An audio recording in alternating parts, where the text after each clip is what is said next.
അഭിനയം പോലെ തന്നെ വളരെ ബുദ്ധിമുട്ടുള്ള ഒരുപാട് അംഗീകരിക്കേണ്ട ഒരു ജോലി തന്നെയാണ് ഡബ്ബിങ്. മലയാളത്തിലെ ഒരുപാട് സൂപ്പർ താരങ്ങൾക്ക് 100ൽ പരം സിനിമകൾക്ക് ഡബ് ചെയ്ത ഒരു ഡബ്ബിംഗ് ആർട്ടിസ്റ്റ്, അദ്ദേഹത്തെക്കുറിച്ചാണ് ഇന്ന് ഞാൻ നിങ്ങളോട് ഡിസ്കസ് ചെയ്യുന്നത്.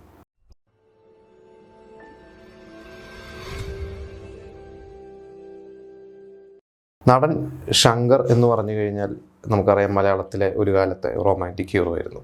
ഇന്ന് അദ്ദേഹം വല്ലപ്പോഴും സിനിമകൾ അഭിനയിക്കുന്നുണ്ടെങ്കിലും 80s, പ്രത്യേകിച്ച് 80s ഒരു തുടക്കം ഒരു ശങ്കറിൻ്റെ കാലം തന്നെയായിരുന്നു.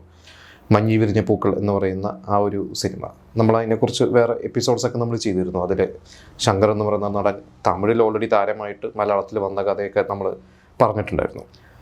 മഞ്ഞി വിരിഞ്ഞ പൂക്കൾ എന്ന് പറയുന്നൊരു സിനിമ നമ്മളിന്ന് കാണുമ്പോൾ ആ ഒരൊറ്റ സിനിമയിൽ ശങ്കർ ഓൺ വോയിസിലാണ് ഡബ് ചെയ്തത്. പിന്നീട് അങ്ങോട്ട് ഒരുപാട് കാലം നമ്മൾ ശങ്കറിൻ്റെ വോയിസ് അല്ല, അത് വേറൊരു ഡബ്ബിംഗ് ആർട്ടിസ്റ്റാണ്.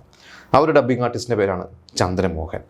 നിങ്ങൾ കുറേ പേർക്കൊക്കെ ചിലപ്പോൾ അദ്ദേഹത്തെ കണ്ടിട്ടുണ്ടാകും, കാരണം കുറേ കാലം അദ്ദേഹത്തെക്കുറിച്ച് നമുക്ക് അറിയില്ലായിരുന്നു. പിന്നീട് സോഷ്യൽ മീഡിയയൊക്കെ വന്ന ശേഷമാണ് അദ്ദേഹത്തിൻ്റെ പല ഇൻ്റർവ്യൂസും അദ്ദേഹത്തിൻ്റെ കുറിച്ച് പല ആർട്ടിക്കിൾസൊക്കെ വന്നപ്പോഴാണ് ഇങ്ങനൊരു വ്യക്തിയുള്ളത് പ്രത്യേകിച്ച് പുതിയ തലമുറ അറിയാൻ തുടങ്ങിയത്.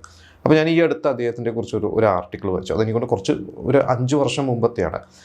അതിൽ പറഞ്ഞിരിക്കുന്ന അദ്ദേഹം ഭാര്യയുടെ മരണത്തിന് ശേഷം അദ്ദേഹത്തിൻ്റെ ഭാര്യ അമ്പിളി, അവരും ഒരു ഡബ്ബിംഗ് ആർട്ടിസ്റ്റൊക്കെ ആയിരുന്നു. അതിനുശേഷം മക്കളൊക്കെ വലുതായി, അദ്ദേഹത്തിൻ്റെ ട്രിവാൻഡ്രത്താണ് വീട്. പക്ഷേ ഭാര്യയുടെ മരണത്തിന് ശേഷം ഒറ്റപ്പെട്ട് അദ്ദേഹം ഗാന്ധി ഭവനിലാണ് ഇപ്പോൾ താമസിക്കുന്നത്. അദ്ദേഹം വളരെ ഹാപ്പിയാണ്, കാരണം അദ്ദേഹത്തിൻ്റെ സമപ്രായക്കാരൊക്കെ ഒരുപാട് പേര് അവിടെ ഉള്ളതുകൊണ്ട്. അവിടെ ഒരു പഞ്ചായത്തുണ്ട്, അവിടെ പഞ്ചായത്തിൻ്റെ സെക്രട്ടറിയാണ് എന്നൊക്കെ പറഞ്ഞ് അദ്ദേഹം വളരെ ഹാപ്പി ആയിട്ട് ജീവിക്കുന്നു എന്ന രീതിയിൽ, അതായത് ഈ സിനിമ നിന്നൊക്കെ മാറി ജീവിക്കുന്ന ഒരു അവസ്ഥയാണ്. അപ്പോൾ അദ്ദേഹം അതിൽ ഹാപ്പിയാണെന്നാണ് അദ്ദേഹം പറഞ്ഞത്. അപ്പോൾ അദ്ദേഹത്തെക്കുറിച്ച് ഞാനിങ്ങനെ പല ആർട്ടിക്കിൾസൊക്കെ വായിച്ചപ്പോൾ അതിൽ കുറേ കാര്യങ്ങൾ എനിക്ക് തോന്നിയത്, എനിക്ക് ഏറ്റവും രസകരമായിട്ട് തോന്നി, ശങ്കറിന് മാത്രം അദ്ദേഹം 178 സിനിമകൾക്ക് ഡബ് ചെയ്തിട്ടുണ്ടെന്നാണ് അദ്ദേഹം പറയുന്നത്. അത് എനിക്ക് തോന്നുന്നു അത് വേറൊരു ഡബ്ബിംഗ് ആർട്ടിസ്റ്റ്, അതുപോലെ ഒരൊറ്റ നടന് തമിഴിൽ നമുക്കറിയാം, മോഹൻ എന്ന് പറയുന്ന നടൻ ഇതേപോലെ തന്നെ മറ്റൊരു ഡബ്ബിംഗ് ആർട്ടിസ്റ്റാണ്. ഞാൻ അദ്ദേഹത്തിൻ്റെ പേര് മറന്നുപോയി. നമ്മുടെ നടൻ വിജയുടെ അമ്മാവനോ എന്തോ ആണ് അദ്ദേഹം. ഒരുപാട് സിനിമകൾക്ക് ഡബ് ചെയ്തിട്ടുണ്ട്. അപ്പോൾ അതേപോലെ നമുക്ക് ഈ മോഹൻ എന്ന് പറയുന്ന പോലെ തന്നെയാണ് ശങ്കർ. മലയാളത്തിൽ രണ്ടുപേരും 80s റൊമാൻറ്റിക് ഹീറോ ആയിരുന്നു. അപ്പോൾ ഇദ്ദേഹം പറഞ്ഞത്, മഞ്ഞി വിരിഞ്ഞ പൂക്കൾ എന്ന് പറയുന്നൊരു സിനിമയ്ക്ക്, അതിന് മുമ്പ് അദ്ദേഹം കമലഹാസന് ഒരു സിനിമയ്ക്ക്, ഐ വിശേഷിയുടെ ഒരു സിനിമയ്ക്ക് ആദ്യമായിട്ട് ഡബ് ചെയ്തത്. അദ്ദേഹം മറ്റൊരു ജോലിയൊക്കെ ആയിട്ട് മദ്രാസിൽ വന്ന് എഡിറ്റർ ശങ്കുണ്ണി എന്ന് പറയുന്ന വളരെ സീനിയർ ആയിരുന്ന എഡിറ്റർ, അദ്ദേഹം വഴിയാണ് ഡബ്ബിംഗ് മേഖലയിലോട്ട് വരുന്നതും. അങ്ങനെയാണ് ചെറിയ രീതിയിലൊക്കെ ഡബ് ചെയ്ത് തുടങ്ങി. കമലഹാസന് ഒരു സിനിമയിലെ ഐ വിശേഷിയുടെ ഒരു സിനിമയ്ക്ക് ഡബ് ചെയ്തു. അതിനുശേഷം പിന്നെ അദ്ദേഹത്തിന് അവസരങ്ങൾ കിട്ടി തുടങ്ങി. അങ്ങനെ ഡബ്ബിംഗ് എന്ന് പറയുന്ന ഒരു പ്രൊഫഷനായി തന്നെ അദ്ദേഹം എടുത്തു. അപ്പോൾ ഈ മഞ്ഞി വിരിഞ്ഞ പൂക്കൾ എന്നൊരു സിനിമയ്ക്ക് ഫാസിൽ ഇതേപോലെ തന്നെ ഷൂട്ടൊക്കെ കഴിഞ്ഞ് വന്ന് ചന്ദ്രമോഹനെ വിളിച്ചു. ശങ്കറിൻ്റെ വോയിസ് ഒന്ന് ടെസ്റ്റ് ചെയ്തു, ഓക്കെ ആയിരിക്കുന്നു. അപ്പോൾ ഡബ്ബിങ്ങിന് വേറൊരു ദിവസം വിളിക്കാം എന്ന രീതിയിൽ വിളിച്ച സമയത്താണ് ഇദ്ദേഹത്തിന് അന്ന് മറ്റെന്തോ ഒരു ഗൾഫിലോ വേറെ ഏതൊരു വിദേശ രാജ്യത്ത് യേശുദാസിൻ്റെ ഒരു ഗാനമേളയോ കച്ചേരിയോ അത് റിലേറ്റഡ് ആയിട്ടുള്ളൊരു പ്രോഗ്രാം, ഇദ്ദേഹം അതിൻ്റെ ഒരു കോർഡിനേറ്റർ ആയിരുന്നു എന്നാണ് എൻ്റെ അറിവ്. അങ്ങനെ അദ്ദേഹത്തിന് അന്ന് പോകേണ്ടി വന്നുകൊണ്ട് ഈ മഞ്ഞി വിരിഞ്ഞ പൂക്കൾ ഡബ് ചെയ്യാൻ പറ്റിയില്ല. അപ്പോൾ മഞ്ഞി വിരിഞ്ഞ പൂക്കളുടെ റിലീസും കാര്യങ്ങളൊക്കെ ഫിക്സ് ആയിട്ടാണ് ഇദ്ദേഹത്തെ വിളിക്കുന്നത്. പക്ഷേ ഈ പറഞ്ഞ പോലെ ടെസ്റ്റ് ചെയ്യാൻ വന്നു. പക്ഷേ അതിൻ്റെ ശരിക്കുള്ള ഡബ്ബിങ് ചെയ്യേണ്ട ദിവസം അദ്ദേഹത്തിന് വരാൻ പറ്റാത്തതുകൊണ്ട് ശങ്കർ തന്നെയാണ് ഡബ് ചെയ്തത്. അങ്ങനെയാണ് ആ ഒരു സിനിമ ശങ്കറിൻ്റെ വോയിസിൽ. പക്ഷേ അവിടുന്ന് അങ്ങോട്ട് പിന്നീട് ശങ്കറിൻ്റെ എല്ലാ സിനിമകൾക്കും ഇദ്ദേഹം തന്നെയാണ് ഡബ് ചെയ്തത്. അപ്പോൾ രസകരമായിട്ട് ഇദ്ദേഹം പറഞ്ഞൊരു കാര്യമുണ്ട്, അന്ന് ഇത് ശങ്കറിൻ്റെ ഓൺ വോയിസ് അല്ല എന്നുള്ളതൊന്നും പ്രേക്ഷകർക്ക് അറിയില്ല. പ്രത്യേകിച്ച് എത്രയോ കാലം സോഷ്യൽ മീഡിയയൊക്കെ വരുന്നത് വരെ പലവർക്കും അറിയില്ലായിരുന്നു. എല്ലാവരും ശങ്കറിൻ്റെ ഓൺ വോയിസ് ആണെന്നാണ് വിചാരിച്ചിരുന്നത്. കാരണം അത് കഴിഞ്ഞ് ശങ്കർ പിന്നീട് അഭിനയത്തിൽ നിന്ന് മാറി പിന്നെ തിരിച്ച് ഒരു ബ്രേക്ക് എടുത്തിട്ട് പിന്നെ അഭിമന്യു പോലത്തെ സിനിമ കിഴക്കുണരും പക്ഷിയിലൊക്കെ വന്നു. എനിക്ക് കിഴക്കുണരും പക്ഷിയിൽ അതിൻ്റെ സംവിധായകനായ വേണുനാഗവള്ളി തന്നെയാണ് ഡബ് ചെയ്തിരിക്കുന്നത്. അഭിമന്യു എനിക്ക് ഓർമ്മയില്ല. പിന്നെ സുഗമോ ദേവി എനിക്ക് തോന്നുന്നു ശങ്കറിനെ തന്നെ പലവരും ഡബ് ചെയ്തിട്ടുണ്ട്, പക്ഷേ ഇദ്ദേഹം തന്നെയാണ് പ്രധാനമായിട്ടും ഡബ് ചെയ്തിരിക്കുന്നത്. സുഗമോ ദേവി എനിക്ക് തോന്നുന്നു വേണുനാഗവള്ളി തന്നെയാണോ ശങ്കറിനെ ഡബ് ചെയ്ത് എനിക്കിപ്പോൾ ഓർമ്മ കിട്ടുന്നില്ല. എന്തായാലും ചന്ദ്രമോഹൻ പറഞ്ഞ 178 സിനിമകൾക്ക് ശങ്കറിനെ ഡബ് ചെയ്തിട്ടുണ്ട്.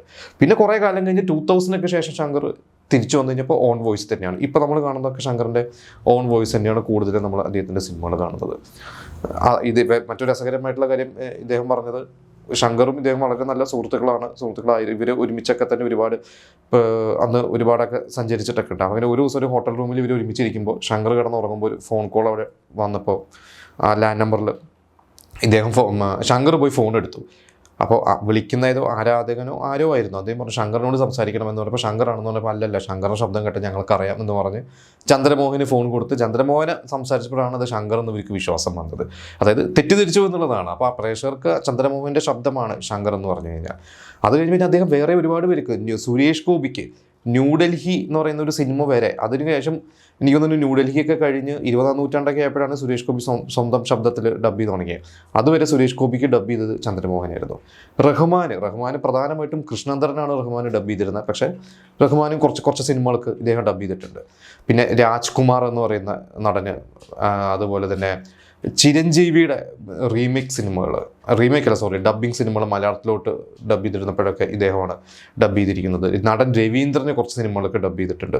പിന്നെ എനിക്ക് തോന്നുന്നു, എനിക്കത് ഒന്നുകൂടി ഒന്ന് നോക്കണം, വിക്രമിന് ഇന്ദ്രപ്രസ്ഥം എന്ന് പറഞ്ഞ സിനിമ, എനിക്കൊന്ന് ധ്രുവം എന്ന് പറഞ്ഞ സിനിമയിൽ വേറെ ഏതൊരു ആർട്ടിസ്റ്റാണ്, ഇന്ദ്രപ്രസ്ഥത്തിൽ വിക്രത്തിന് ഡബ് ചെയ്തിരിക്കുന്നത് ചന്ദ്രമോഹനാണെന്നാണ് എനിക്ക് തോന്നുന്നത്. എനിക്ക് ആ ഇന്ദ്രപ്രസ്ഥം സിനിമ ചില സീൻസ് എടുത്ത് കണ്ടു കഴിഞ്ഞപ്പോൾ എനിക്ക് ആ വോയിസ് അങ്ങനെ ശങ്കറിൻ്റെ ഈ വോയിസ് ആയിട്ട് ഭയങ്കര ഫെമിലിയർ ആയിട്ട് തോന്നിയിട്ടുണ്ട്. എനിക്ക് തോന്നുന്നു ടൈറ്റിൽ എടുത്ത് നോക്കിയപ്പോഴും അതിൽ ഇദ്ദേഹത്തിൻ്റെ പേര് കണ്ടു. അതിൽ കുറേ ഡബിങ് ആർട്ടിസ്റ്റുകളുണ്ട്. അതിൽ ഇന്ദ്രപ്രസ്ഥത്തിൽ ആ സിമ്രാൻ്റെ കാമുകനായിട്ട് അഭിനയിച്ച മരിച്ചുപോകുന്ന കഥാപാത്രമായിട്ട് ആ വ്യക്തിക്ക് കൃഷ്ണേന്ദ്രനാണ് ഡബ് ചെയ്തിരിക്കുന്നത്. അപ്പോൾ കൃഷ്ണേന്ദ്രൻ്റെയും ചന്ദ്രമോഹൻ്റെയൊക്കെ പേര് ടൈറ്റിൽ കണ്ടു. അപ്പോൾ എനിക്കൊന്നും ചന്ദ്രമോഹൻ തന്നെയായിരിക്കും വിക്രമിന് ഡബ് ചെയ്തിട്ടുള്ളത്. അങ്ങനെ ഒരുപാട് പേർക്ക് ഡബ് ചെയ്തിട്ടുള്ള ഒരു വ്യക്തിയാണ്. പക്ഷേ അത് എത്രയോ പേർക്ക് അറിയാം എന്നുള്ളതാണ് അദ്ദേഹത്തെ. നമുക്കറിയാം ഡബ്ബിങ് ആർട്ടിസ്റ്റ് എന്ന് പറയുമ്പോൾ അവർക്ക് പണം കിട്ടുന്നു, അവർ ജോലി ചെയ്യുന്നു. പക്ഷേ ഒരു സിനിമയുടെ ഒരു നായകൻ്റെ വിജയത്തിനൊരു പങ്ക് ഡബ്ബിങ് ആർട്ടിസ്റ്റിനും ഉണ്ട്. അത് നായകനായും നായികയായാലും.